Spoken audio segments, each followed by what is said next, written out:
Hello everyone, कैसे आप लोग। You most welcome back to the channel English with M Khan. तो साथियों, हम इस चैनल पर दूसरी क्लास पढ़ते हैं साइंस की, जिसके अंदर हम कवर करते हैं 2006 से 2009 2019 तक के सभी आपके ऑनलाइन या ऑफलाइन एग्ज़ाम में आए हुए क्वेश्चंस। साथियों, ये आपके ऐसे क्वेश्चंस होते हैं जिससे बाहर आपके एग्ज़ाम में कुछ भी साइंस से आने वाला नहीं है। तो चलिए बढ़ते हैं पहले क्वेश्चन की तरफ। तो पहले क्वेश्चन की हम बात करते हैं दोस्तों। तो यहाँ पर पहला क्वेश्चन आपका है अमोनिया। देखिए, अमोनिया, कार्बन डाइऑक्साइड, यूरिया एवं यूरिक अम्ल, इनमें से कौन सा वृक्कों में रुधिर से निकाला जाने वाला अपशिष्ट पदार्थ नहीं है। यहाँ पर क्वेश्चन की लैंग्वेज को समझना बहुत इम्पोर्टेंट है साथियों। इन्होंने यहाँ पर हमसे कहा है कि इनमें से कौन सा वृक्कों द्वारा निकाले जाने वाला अपशिष्ट पदार्थ आपका नहीं है। तो देखिए, मैंने आपको बताया था कि दुनिया के अंदर जितने भी आपके प्राणी होते हैं वो 3 तरह के अपशिष्ट पदार्थ शरीर से निकालते हैं। या तो वो अमोनिया होता है, या फिर आपका यूरिया होता है, या फिर आपका यूरिक एसिड होता है। ठीक है साथियों। तो यहाँ पर अमोनिया आपका निकाले जाने वाला है, देख लो। यूरिया भी आपका ये हैगा, और यूरिक अम्ल यानी कि यूरिक एसिड हैगा। लेकिन यहाँ पर अगर हम बात करते हैं साथियों कार्बन डाइऑक्साइड, तो कार्बन डाइऑक्साइड जो है वो वृक्कों के द्वारा नहीं निकाला जाता है। ठीक, तो यहाँ पर आपका कार्बन डाइऑक्साइड बिल्कुल राइट आंसर इस पर है। ठीक है, चलिए बढ़ते हैं अगले क्वेश्चन की तरफ। ये आपके वन लाइनर हैं, तो इनको हम केवल समझना हमारा इनका काम है। ठीक, तो समझो गुर्दे। देखिए, गुर्दा की पथरी मुख्य रूप से, गुर्दे की पथरी मुख्य रूप से किस यौगिक से बनती है। तो साथियों, अगर हम गुर्दे की पथरी की बात करते हैं तो मैंने आपको बताया था कि ये आपकी कैल्शियम ऑक्जेलेट से बनती है। अब आपको कौन सी चीज़ से बचना चाहिए। जैसे हमने बताया था, कैल्शियम ऑक्जेलेट सबसे ज़्यादा जो पाए जाते हैं वो आपके पालक के अंदर होता है। क्या होता है? पालक के अंदर पाया जाता है। या फिर आपके घर में अगर पानी आता है नल से पानी, और वो पानी जिस स्थान पर गिरता है ना, वो पानी अगर जिस स्थान पर गिरता है वो स्थान अगर आपका ब्राउन कलर का हो गया, हल्का भूरे कलर का, तो समझ लो आपके पानी के अंदर कैल्शियम ऑक्जेलेट है। ठीक, जो आपके शरीर में जाने के बाद पथरी का निर्माण कर सकता है। तो आपको उसमें भी सावधानी बरतनी चाहिए। ठीक, अगले कंसेप्ट की तरफ बढ़ेंगे। कौन सी गुर्दों की संरचनात्मक और कार्यात्मक इकाई होती है। तो साथियों, जैसा कि आप सभी जानते हैं, गुर्दे की संरचनात्मक और कार्यात्मक इकाई जो होती है वो नेफ्रॉन होती है। क्योंकि हम जानते हैं आपके गुर्दे जो होते हैं असल में वो तो एक संरचना है। ठीक, उसके अंदर जो काम करने वाला होता है वो आपका नेफ्रॉन होता है। ठीक, तो आगे बढ़े। गुर्दे की पथरी कैल्शियम ऑक्जेलेट से बनी होती है, अभी हमने पढ़ लिया ऊपर। मानव मूत्र का पीला रंग यूरोक्रोम की वजह से पीला होता है। ठीक है, ये भी हमने जान लिया था साथियों कल की क्लास में। ठीक, यूरोक्रोम नाम का एक पीला वर्णक होता है जो हमारे ब्लड से होता हुआ पूरे शरीर में फैल जाता है, समझे। और फिर उसको अलग करके किडनी के द्वारा अलग करके मूत्र के द्वारा बाहर निकाल दिया जाता है, जिसकी वजह से हल्का पीला रंग हो जाता है।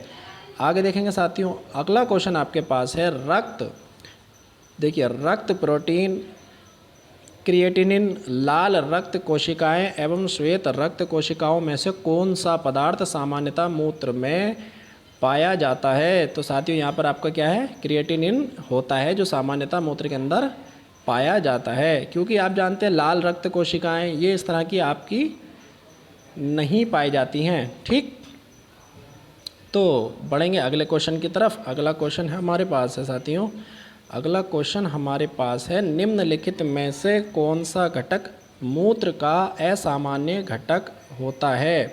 ठीक है, क्या है क्वेश्चन आपका? निम्नलिखित में से कौन सा घटक मूत्र का असामान्य घटक होता है।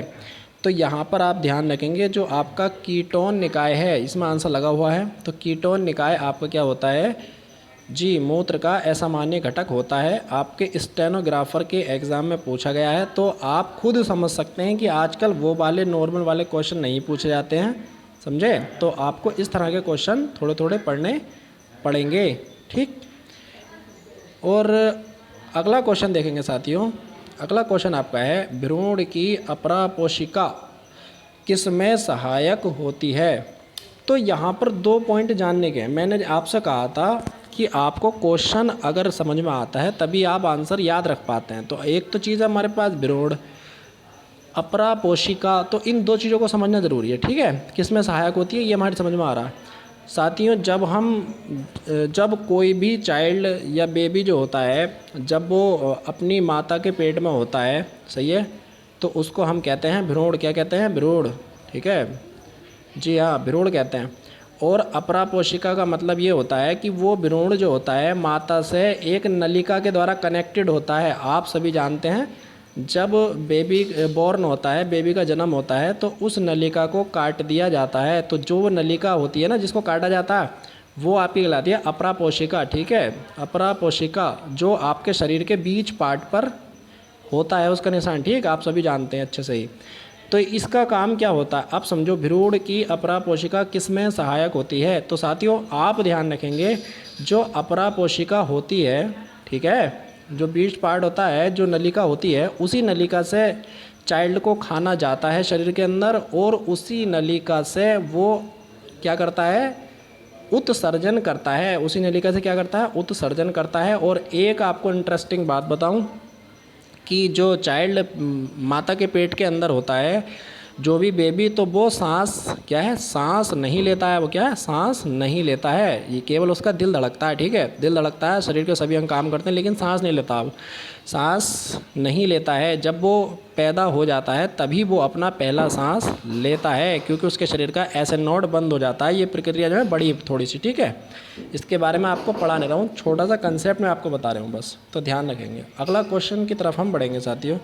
अगला क्वेश्चन हमारे पास है, निम्नलिखित में से वह कौन सा अंग है जिससे पानी, देखिए, जिससे पानी, वसा तथा विभिन्न अपचय कैटाबोलिक अपशिष्ट उत्सर्जित होते हैं। यानी कि पानी, वसा या फिर जो अपचय यानी कि जिनको पचाया नहीं जा सकता, ऐसे कैटाबोलिक हमारे शरीर से बाहर निकाले जाते हैं। तो सभी जानते हैं साथियों, विरक हमारा ये काम करता है, जो नेफ्रॉन के द्वारा उसको ब्लड से अलग कर दिया जाता है, फिर मूत्र के रूप में उसको बाहर निकाल दिया जाता है। अगला क्वेश्चन की तरफ बढ़ेंगे साथियों।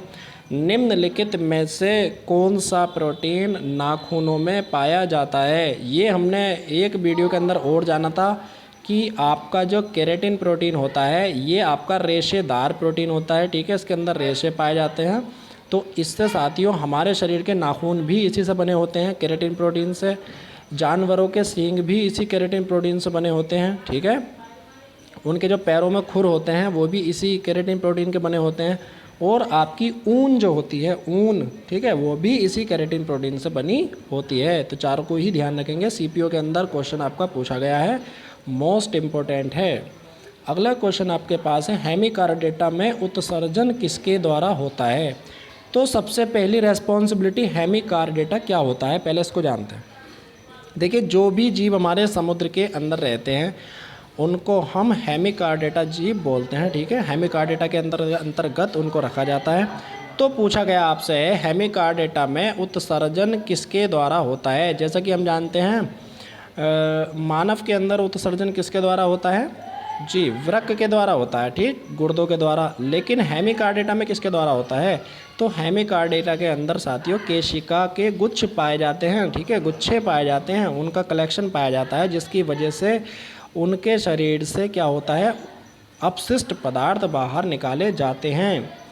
अगले क्वेश्चन की बात करें, निम्नलिखित में से किसका हृदय शिरायुक्त होता है? साथियों, शिरायुक्त का क्या मतलब है? जिसके अंदर वैन होती है, एक नस होती है, उसी नस के अंदर, समझ रहे हैं, उसी नस के अंदर जो होता है अपशिष्ट पदार्थ हमारे निकलते रहते हैं, उसी से हमारे शरीर के हृदय तक जाते हैं, उसी से बाहर आते हैं, ठीक है।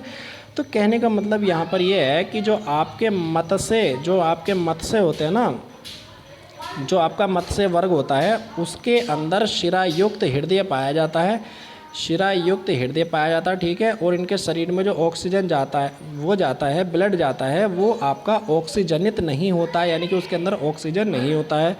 और अगली बात, मत्स्य बोलते हैं हम मछली वर्ग को, सही है। मछली के अंदर जितनी भी कैटेगरीज आपकी मछली की होती हैं वो सब मत्स्य वर्ग के अंदर आती हैं। और स्तनधारी साथियों वो होते हैं जो अपने बच्चों को दूध पिलाते हैं, ठीक है, स्तनपान कराते हैं। और सरीसृप आपके वो वर्ग में आते हैं, उन जंतुओं को सरीसृप वर्ग में रखा जाता है जो रेंगने वाले जंतु होते हैं। क्या होते हैं? रेंग कर चलने वाले जंतु होते हैं, ठीक है, उनको सरीसृप बोलते हैं हम, जैसे कि आपका सांप, ठीक है, ये सब वगैरह। और उभयचर आपके सभी जानते हैं, उभयचर वो होते हैं जो जल में और थल में दोनों ही जगह पर रह सकते हैं, जैसे कि आपका मेंढक, ठीक है, तो आपका क्या है, ये उभयचर है, ठीक है। तो साथियों ये थे आपके कुछ इंपॉर्टेंट क्वेश्चन। तो उम्मीद करता हूँ आप इनको बहुत ही अच्छे से समझ गए होंगे। अगर वीडियो आपको समझ में आता है तो इसको लाइक करें, और कोई भी अगर आपका क्वेश्चन बनता है तो कमेंट बॉक्स के अंदर लिख सकते हैं, अपने दोस्तों के साथ शेयर कर सकते हैं। और अभी तक आपने हमारे चैनल को सब्सक्राइब नहीं किया है तो लाल बटन को प्रेस करके सब्सक्राइब कर लें, और बेल आइकन को भी प्रेस करना ना भूलें, ठीक है। Thank you, best of luck.